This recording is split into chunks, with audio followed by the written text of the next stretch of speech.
That is all the prayer petitions that he has received over the years.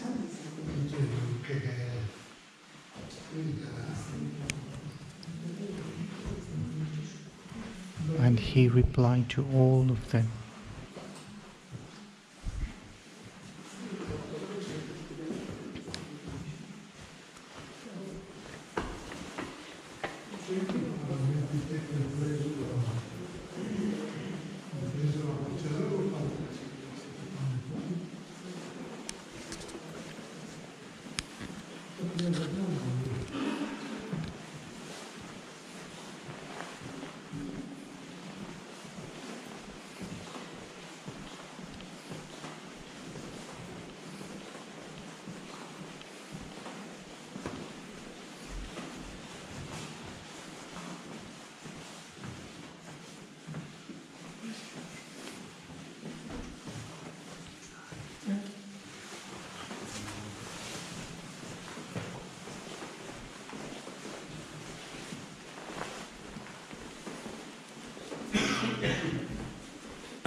That's the sacristy for the church.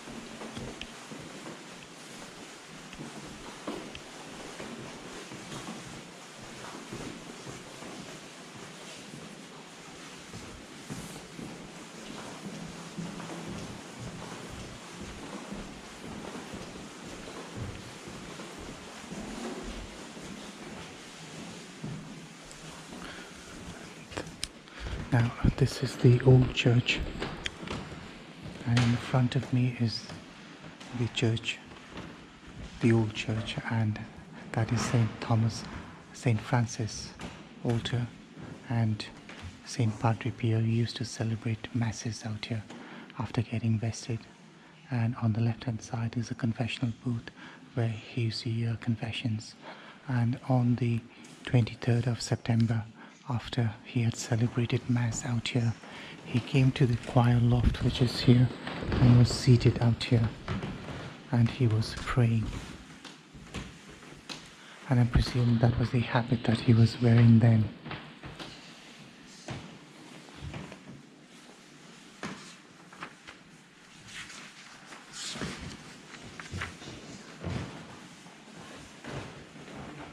And he says, I read from Padre Pio, a Holy Priest, by Jim Gallagher, published by CTS Publications.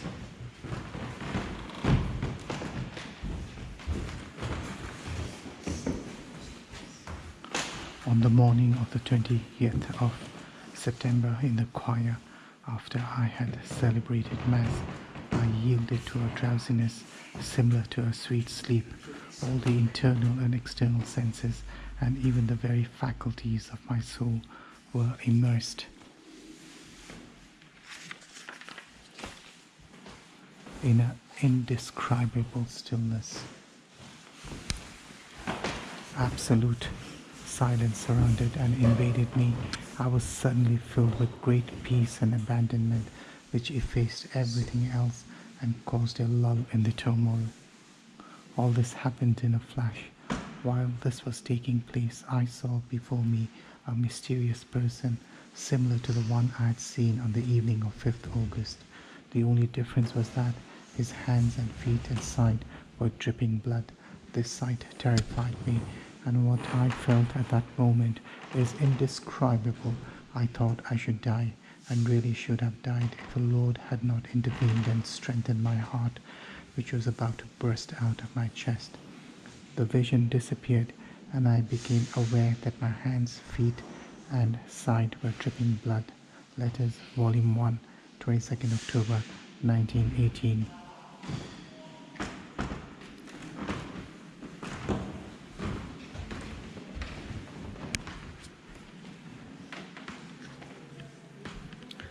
Somehow he dragged himself back to his cell.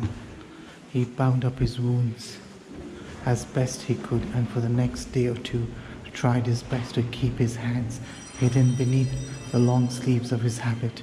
He was suffering both physically and spiritually. In a letter to Father Benedetto on 22nd October 1918, he wrote, "Dear Father, I'm dying of pain because of the wounds and the resulting embarrassment. I feel deep in my soul. I am afraid I shall bleed to death if the Lord does not hear my heartfelt supplications to relieve me of this condition." On this occasion, the Lord did not see fit to answer Pio's prayer. The wounds were there to stay.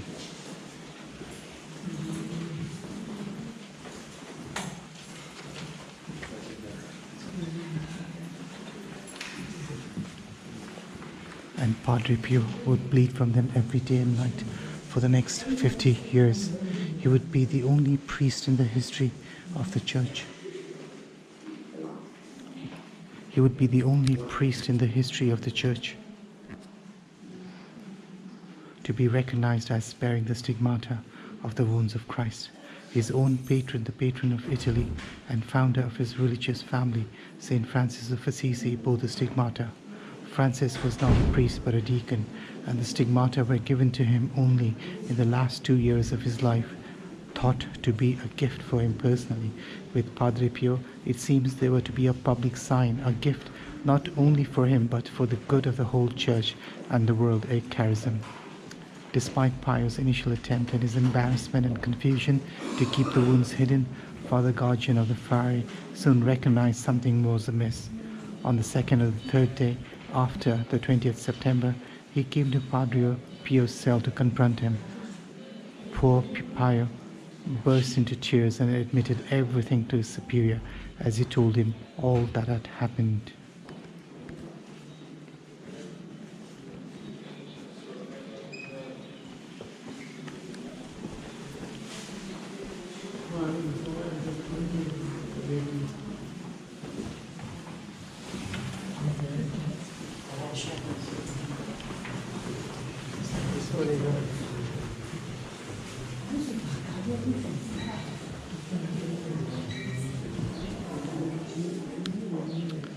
After Padre Pio got his stigmata, he came back to his cell.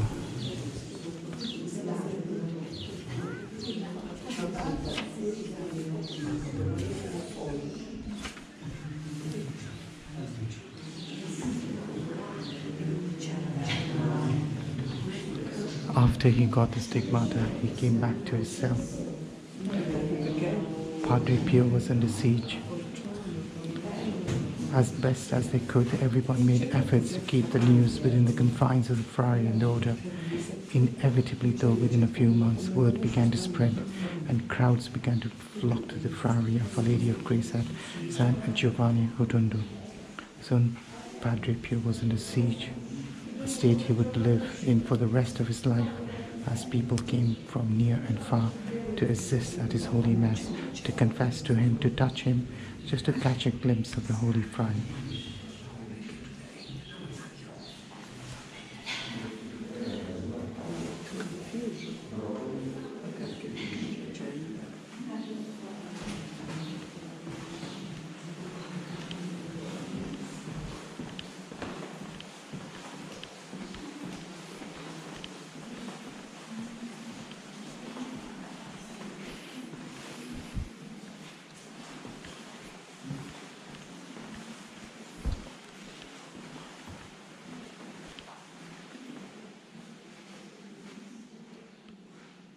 It was at this early stage that the only photographs taken of Pio deliberately displaying the wounds in his hands were taken. He was ordered to allow to do this by his superiors, and a couple of photos exist of the Padre in his friary garden with his 2 hands held up crossed over his breast. For the rest of the time, he took to wearing woolen mittens to cover the palms of his hands. Of course, he had to remove these when offering the sacrifice of the Mass, and the friars made extra long sleeves on his arm lined with red material in order to allow him some privacy and not have the wounds the subject of unseemingly gawping. However, At those moments when the priest had to raise the sacred host and the chalice, of course, his sleeves would often slip a little, and there exist photos of some of those moments when the bloody wounds could be seen.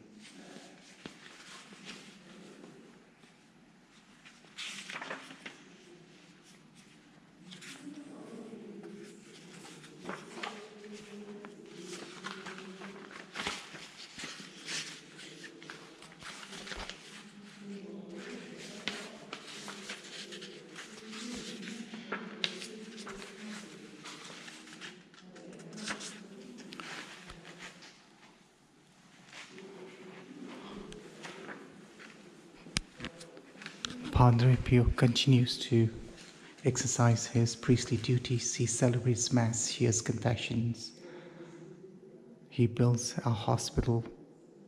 He is also under restrictions for a short while,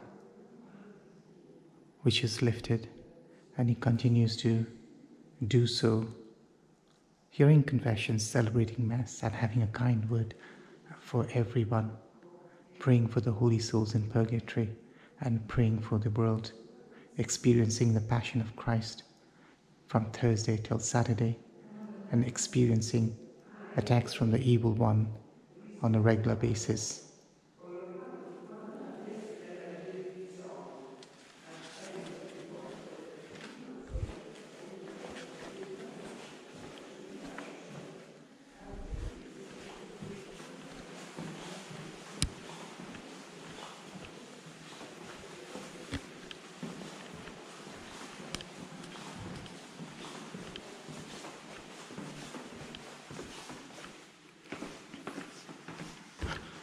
And on the 22nd of September 1968, Padre Pio celebrates his last Mass. And this is the setting for the altar.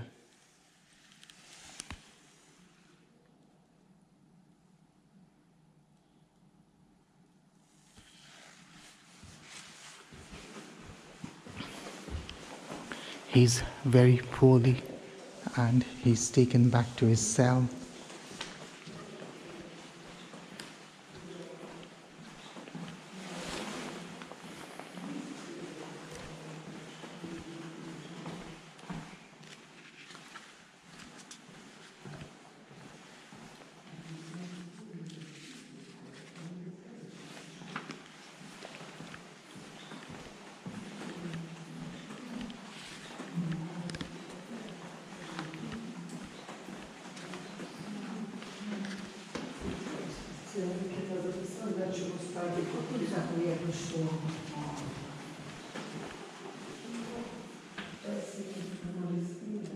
And he dies in his cell that night, surrounded by all his brethren of the friary and his doctor. Padre Pio gave up his spirit at 2:30 a.m. The wounds in his hands, feet and side had all healed over, and Father Guardian ordered these to be photographed for the historical record. As Father Joseph Pius put it, his ministry was finished, so the signs were finished. The next day, Padre Pio's mortal remains in a glass-topped coffin were placed before the altar in the new church. The church had to remain open night and day to allow as many as possible of those who wished to venerate his remains to pass before the coffin. At midday on the 26th September, the funeral rites began. The coffin was taken in procession through the throngs of more than 100,000 people who packed the streets of San Giovanni Rotondo. Back at the church, the Requiem Mass began at 7 p.m. At 10 p.m., Padre Pio's mortal remains were laid to rest in the recently completed tomb in the crypt. The next day, the stream of pilgrims coming to pray at his tomb began. It has not stopped since. A new and bigger church has been built slightly down the mountainside from the friary. It was opened on the 1st of July 2004 and holds 10,000 people. One wall opens up onto a piazza which can accommodate 30,000 more.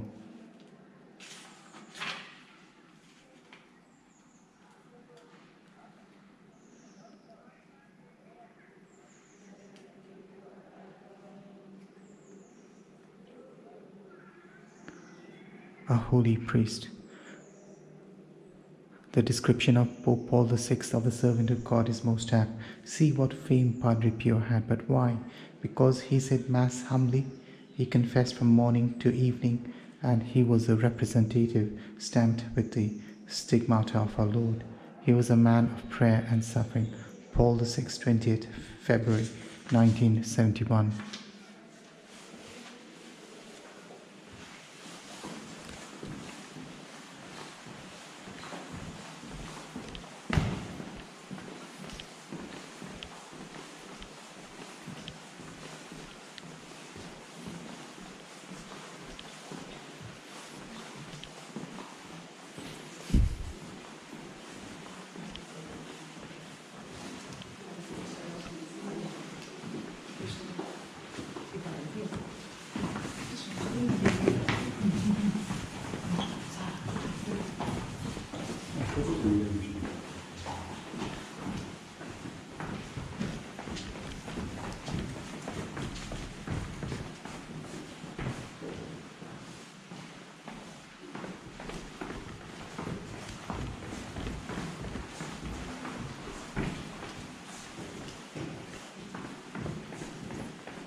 That's Padre Pio's mother and father and the house of his in Petrolcina.